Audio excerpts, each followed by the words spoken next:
ridiculous and outmoded. Equally ridiculous is the Western custom of the woman walking 3 paces in front. The real way to walk is side by side, the Ardhanginis, co-equal sharer in the adventure of living. So this is extremely important. I mean, in our mythology and scriptures, you come into the Ardhanarishwara, which is the ultimate fusion of the masculine and the feminine. A unique concept only in India. Therefore, we must remember, and the empowerment of women now is going to take center place in our development in the course of this century. And with the empowerment of women, one hopes there will be a more. This reminds me of an amusing story of some African country where a man was posted. And when he was first posted there, the women used to walk 10 paces behind the men. So he went back to his headquarters. 10 years later, he was posted in the same country again. And he saw that the women were now walking 10 paces in front. So he told his friend, he said, "Hey, I'm very impressed. You've had a great social revolution." He said, No. There's been a civil war and there are lots of unexploded mines lying around. So that's not the sort of relationship we want. So the man-woman relationship and the parent-child relationship, these are the two foci, the two axes upon which family values evolve. Then there are societal values. Cleanliness, punctuality, teamwork. Stress on fundamental duties. I would like to ask you, people are sitting here, you're all educated people. I won't embarrass you by asking to raise your hand. How many of you know that our constitution, apart from fundamental rights, also has a part on fundamental duties? Can any of you sitting here quote to me those fundamental duties, or how many they are? Good. First time somebody has positively referred to this. किसी को पता ही नहीं. Everybody asks for rights. हमें ये दियो, हमें वो दियो, हमें वो दियो. Clever boy, who is it who's speaking? I can't see him. It's me. आप बोल रहे हैं. आप तो बुजुर्ग हैं, ये आपको पता होगा. मैंने सोचा one of the boys behind is speaking.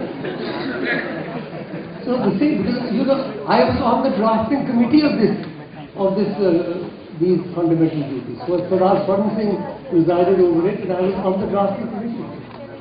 But nobody, are they taught? They should be taught. Every school, every college, they should be taught. These are the fundamental duties. एक हाथ से ताली नहीं बजती है. One has to fulfill one's responsibilities, and then one should claim one's rights.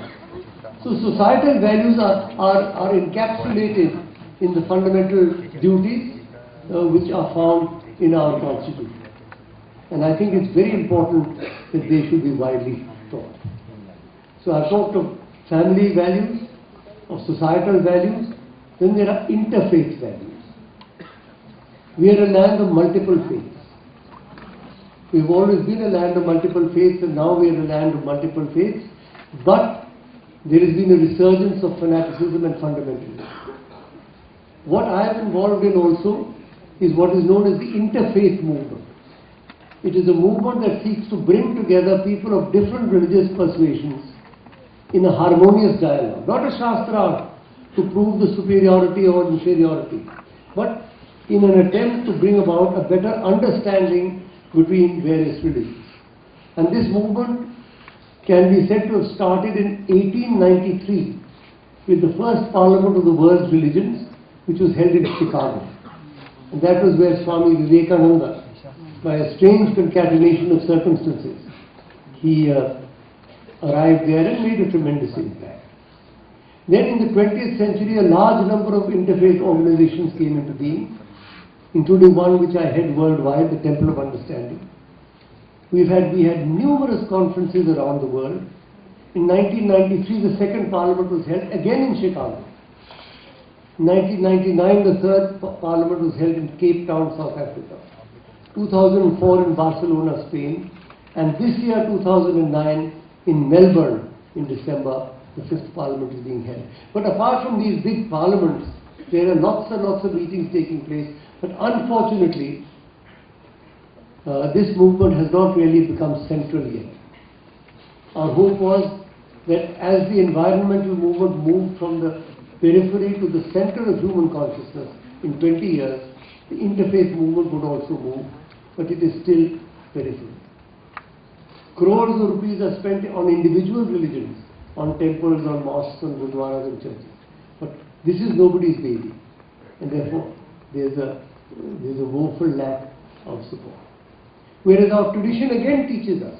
You see, we have so many gems in our tradition. Ekam sat vipraha bahuda vadanti. The key concept. The truth is one, the wise call it by many names. Unless one accepts the multiplicity of paths to the divine, you can never have peace on this earth. Because if there is a divine, and if that divine had wanted everybody to believe in one way, then there would have been only one religion. The fact is that Yathopat, Athopat, as Ramakrishna says, there are as many paths as there are individuals. Every individual has their own genes, if you like, karma, if you like, whatever you want to call it. But Ekam Sat, the truth is one, and it is expressed in many different names. Vipraha, the wise, Bahuda Vadanti. So, this whole concept of interfaith harmony, I think, is very important, because ultimately, if we do not have harmony between religions, we will never have peace on earth. Then we have the fourth, environmental values. The environment is in a disastrous state. The glaciers are now melting before our eyes. Whenever I fly into Kashmir, I can see physically that there is less snow on the mountains than there was before. And every day you see the Arctic cap is melting. What is going to happen? Bangladesh, 1/3 of Bangladesh is going to be underwater. We're going to have crores and crores of, today we have illegal immigrants, we'll have crores of ecological refugees. Kahan jayenge wo log?